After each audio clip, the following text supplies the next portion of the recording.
SoftBank, हम सभी इस कंपनी से वाकिफ है, लेकिन किसी को मालूम है कि ये करती क्या है। शुरुआत के लिए इसके फाउंडर और सीईओ एक समय में बिल गेट्स से भी ज्यादा अमीर थे।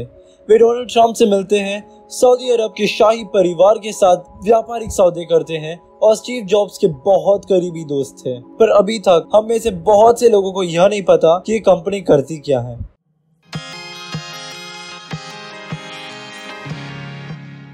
आज हम देखेंगे कि सॉफ्टबैंक क्या है और ये इतनी जल्दी इतनी बड़ी कैसे बनी। सॉफ्टबैंक को फॉर्च्यून 500 की दुनिया में 98th पोजीशन पे रखा गया है और यह सोशल मीडिया की प्रसिद्ध कंपनी फेसबुक से थोड़े आगे है। 2019 में इस कंपनी ने $82 बिलियन का रेवेन्यू कमाया था। यह एक सॉफ्टवेयर डिस्ट्रीब्यूटर के रूप में शुरू हुआ, एक विशाल टेलीकम्युनिकेशन कंपनी में विकसित हुआ और अब अलीबाबा, फ्लिपकार्ट और बॉस्टन डायनामिक्स जैसी कंपनियों में अरबों के निवेश के साथ एक होल्डिंग कंपनी है। इस विशाल कंपनी के पीछे कौन है? फाउंडर और सीईओ मासायोशी सन। उनका जन्म जापान में हुआ था और वो 16 साल की उम्र में कैलिफोर्निया चले गए। उन्होंने सन 1980 में यूसी बर्कली यूनिवर्सिटी के साथ इकोनॉमिक्स में बीए में ग्रेजुएशन किया। 1979 में मासायोशी सन ने पहला इलेक्ट्रॉनिक शब्दकोश का आविष्कार किया जो एक ट्रांसलेटर के रूप में काम करता था। उन्होंने इस आविष्कार को शार्प, एक एमएनसी को $1.7 मिलियन के लिए बेच दिया और उस पैसे का इस्तेमाल इन्होंने सॉफ्टबैंक को शुरू करने के लिए किया। सॉफ्टबैंक एक जापानीज टेक्नोलॉजिकल कॉन्ग्लोमरेट है और जैसे कि नाम से पता चलता है, यह सॉफ्टवेयर का एक बैंक है। ये 80s के दशक में था जब पर्सनल कंप्यूटर्स का इस्तेमाल बढ़ने लगा था, लेकिन समस्या यह थी कि बहुत ज्यादा हार्डवेयर था और पर्सनल कंप्यूटर्स के लिए पर्याप्त सॉफ्टवेयर नहीं था। सॉन ने इस अवसर को देखा और बड़ी कंप्यूटर कंपनीज के लिए सॉफ्टवेयर देने लगे और सॉफ्टवेयर डिस्ट्रीब्यूटर बन गए। सॉन ने अपने व्यापार को इंटरनेट ऑफ थिंग्स और टेक्नोलॉजिकल क्षेत्र में विस्तारित करने का फैसला किया। 1996 में सॉफ्टबैंक ने बढ़ती अमेरिकन इंटरनेट कंपनी याहू के साथ एक पार्टनरशिप किया और याहू जापान बनाया। मजे की बात यह है, याहू अभी भी जापान में सबसे बड़ा सर्च इंजन है। वर्ष 2000 सॉफ्टबैंक के लिए सबसे अच्छा और सबसे खराब वर्ष था। वर्ष 2000 में सॉफ्टबैंक ने अपना सबसे सफल निवेश किया, $20 मिलियन, मतलब 150 करोड़ रुपए को एक इंटरनेट कंपनी अलीबाबा को दिया, जो अब चाइना की सबसे बड़ी कंपनीज में एक है, लगभग $440 बिलियन के मार्केट कैप के साथ। सॉफ्टबैंक अलीबाबा का 26% मालिक है और इसका सबसे बड़ा शेयर होल्डर है। वास्तव में जैक मा, जो अलीबाबा को शुरू किए थे, उन्होंने सॉफ्टबैंक को निवेश करने के लिए नहीं कहा था, लेकिन मासायोशी सन अलीबाबा में निवेश करने के लिए उत्सुक थे। और आपके होश उड़ जाएंगे अगर मैं आपको बताऊं कि अलीबाबा में पहले निवेश किए गए $20 मिलियन अब $125 बिलियन हो गया है। 150 करोड़ रुपए अभी 9.3 लाख करोड़ रुपीस बन चुका है। हाल ही में सॉफ्टबैंक ने अलीबाबा में अपना हिस्सेदारी का एक छोटा हिस्सा बेचा और उन्हें $11 बिलियन का प्रॉफिट कमाया। 1999 में मासायोशी सन की कुल संपत्ति में हर हफ्ते $10 बिलियन, जो कि लगभग 75,000 करोड़ रुपए बढ़ रहा था। लगभग 3 दिन के लिए वे बिल गेट्स से अधिक अमीर थे। सॉफ्टबैंक का मूल्य $200 बिलियन था और इसके शेयर की कीमत तेजी से बढ़ रही थी। लेकिन जैसे कि कहा जाता है, हर किसी भी चीज के लिए हमें उसकी कीमत चुकानी पड़ती है। .com क्रैश की कीमत सन और सॉफ्टबैंक को चुकानी पड़ी। ऐसा इसलिए हुआ क्योंकि सॉफ्टबैंक 1990 के दशक में अपना निवेश इंटरनेट सर्विसेज पे कर रहा था, ऐसा मानते हुए कि इंटरनेट अगली टेक्नोलॉजिकल रेवोल्यूशन होगी।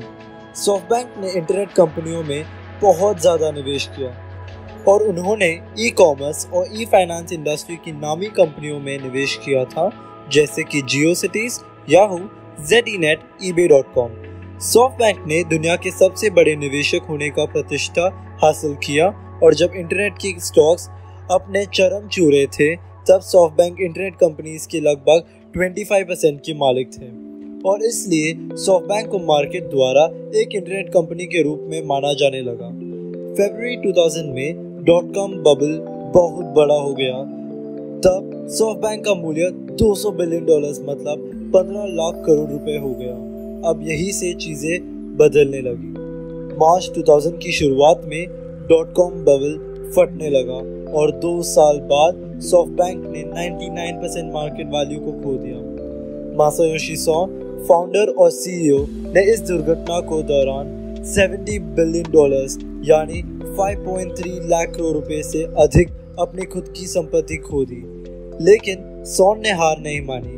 क्रैश के बाद के वर्षों में सोन ने अपनी कंपनी को फिर से बनाने के लिए मोबाइल फोन कंपनीज को एक मुख्य अवसर के रूप में देखा। यहाँ एक मजेदार कहानी है। एप्पल आईफोन को मार्केट के आने से 2 साल पहले सोन ने स्टीव जॉब्स के साथ एक मुलाकात की थी। उस दिन सोन ने अपनी कल्पना की एक ड्राइंग बनाकर स्टीव जॉब्स को पेश की और कहा कि उनके अनुसार एक एप्पल फोन को ऐसे ही दिखना चाहिए। स्टीव जॉब्स उलझन में पड़ गए थे।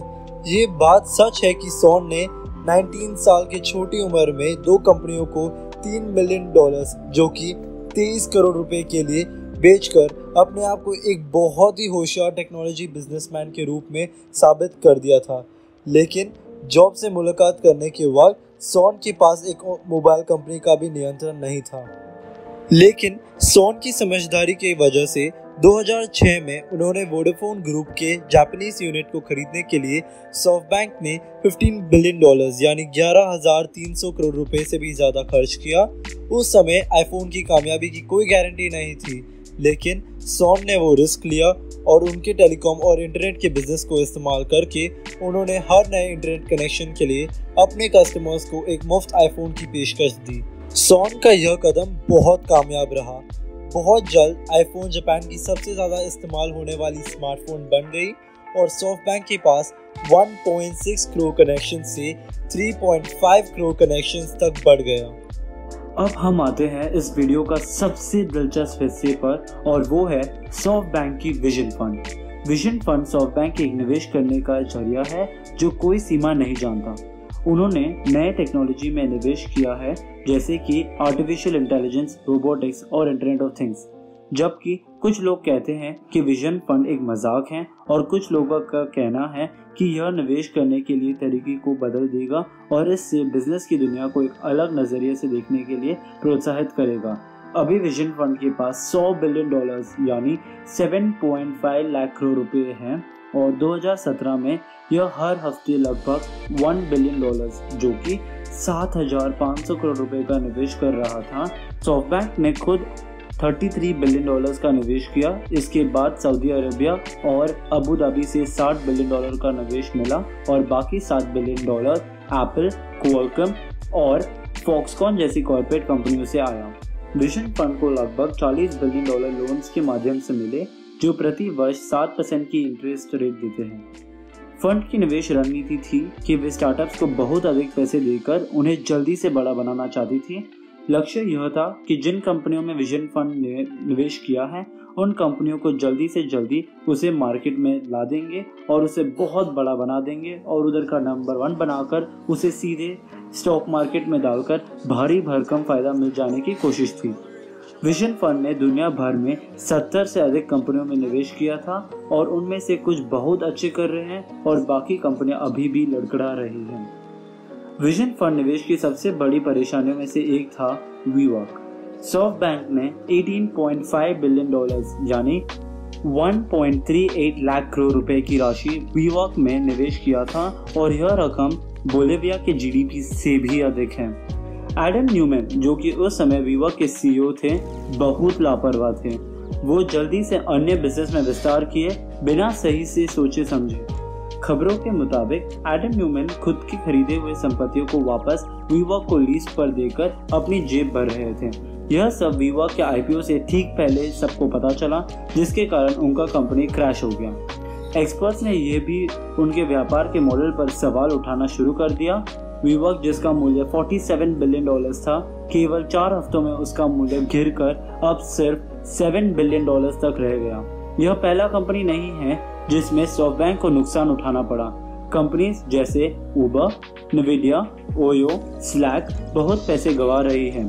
सॉफ्टबैंक को इनमें से कुछ कंपनियों को असली मूल्य से कम कीमत पर बेचना पड़ा, लेकिन ये अभी भी उबर और ओयो जैसी कुछ कंपनियों पर पकड़ बनाए रखी है जो लाभदायक होने से बहुत दूर है, लेकिन विजन फंड द्वारा बहुत अच्छे निवेश भी हुए हैं। यदि आप में से किसी ने एटलस रोबोट या कुत्ते के आकार का रोबोट देखा है तो आप शायद नहीं जानते होंगे कि वे बोस्टन डायनामिक्स कंपनी द्वारा बनाए गए हैं।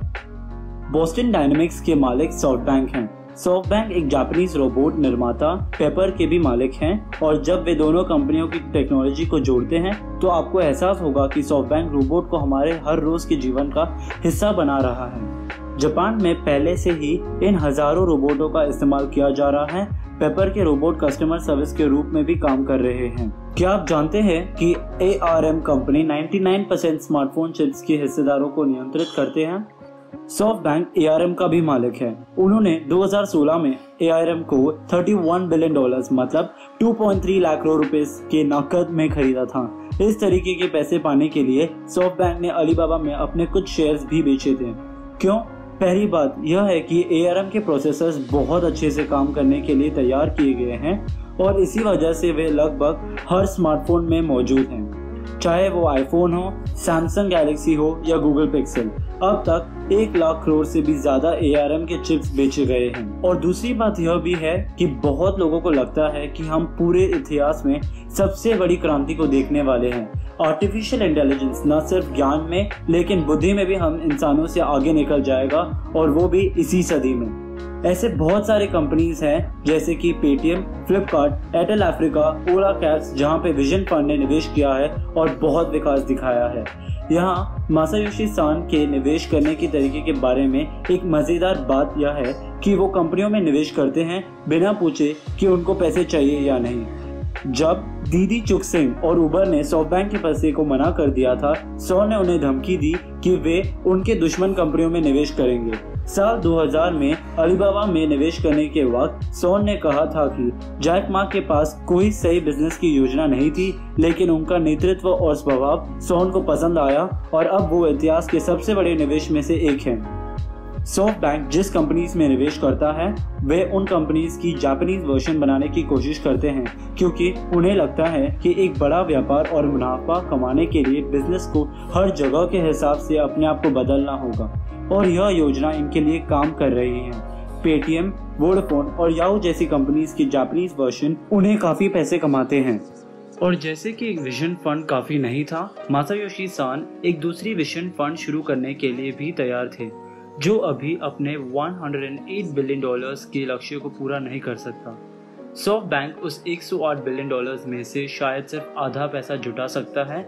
सॉफ्टबैंक के सबसे बड़े इन्वेस्टर्स सऊदी अरेबिया के पब्लिक इन्वेस्टमेंट फंड और अबू धाबी के फंड ने भी सॉफ्टबैंक पर अपना पकड़ मजबूत करना शुरू कर दिया है। दोनों निवेशकों ने सॉफ्टबैंक से कह दिया है कि पैसे वे विजन फंड 2 में डालेंगे, वो पैसे विजन फंड 1 के मुनाफे के रूप में आना चाहिए। और रिपोर्ट्स के अनुसार सॉफ्टबैंक के विजन फंड ने लगभग $10 बिलियन यानी 75,000 करोड़ रुपए का मुनाफा कमाया था। वीवर्क की दुर्घटना ने निवेशकों को सॉफ्टबैंक की निवेश रणनीति को लेकर उन्हें उलझन में डाल दिया है। वीवर्क IPO के $4.7 बिलियन मतलब 35,000 करोड़ रुपए के नुकसान के साथ निवेशकों ने यह भी सवाल करना शुरू कर दिया है कि सॉफ्टबैंक ने ऐसी और भी कंपनीज में निवेश किया है। निवेशक सॉफ्टबैंक को फंसे हुए नहीं छोड़ना चाहते हैं, लेकिन और भी पैसे निवेश नहीं करना चाहते। यह सुनिश्चित करने के लिए कि बाकी निवेश वीवर्क के कदमों पे नहीं चला, सॉफ्टबैंक कंपनीज को कॉस्ट कम करने के लिए कह रहा है। सॉफ्टबैंक की मांग को पूरा करने के लिए इसके पोर्टफोलियो कंपनीज घाटों को सीमित करने के लिए अपने कर्मचारियों को काम से निकालना चालू कर दिया है। क्या आपको लगता है कि सॉफ्टबैंक अपने दूसरे विजन फंड के लिए $108 बिलियन जुटा पाएगा? सॉफ्टबैंक ने बहुत दूर की सोची है। मासायोशी सॉन ने अपने विजन फंड की मदद से अगले 300 वर्षों में सॉफ्टबैंक कैसे विकसित होगा इसकी एक योजना बनाई है।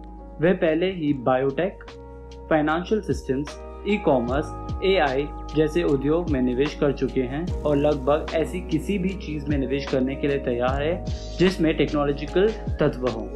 1 साल पहले जो मुनाफा विजन फंड कमाया है उसका आधा हिस्सा टेक क्षेत्र में निवेश करने के कारण था। अब कंपनी वित्त वर्ष 2019-20 में $12.5 बिलियन यानी 93,000 करोड़ रुपए के रिकॉर्ड नुकसान में आ गई है। हालांकि कोरोना वायरस महामारी के देखते हुए 300 वर्ष की योजना असंभव लगती है। सॉफ्टबैंक ने हाल ही में $41 बिलियन की संपत्ति बेची अपनी कंपनी को बचाने के लिए। 300 साल की योजना काम कर भी सकती है और नहीं भी, लेकिन एक बात जरूर है कि कोरोना वायरस ने मासायोशी सोन के सपने को एक भ्रम बना दिया है।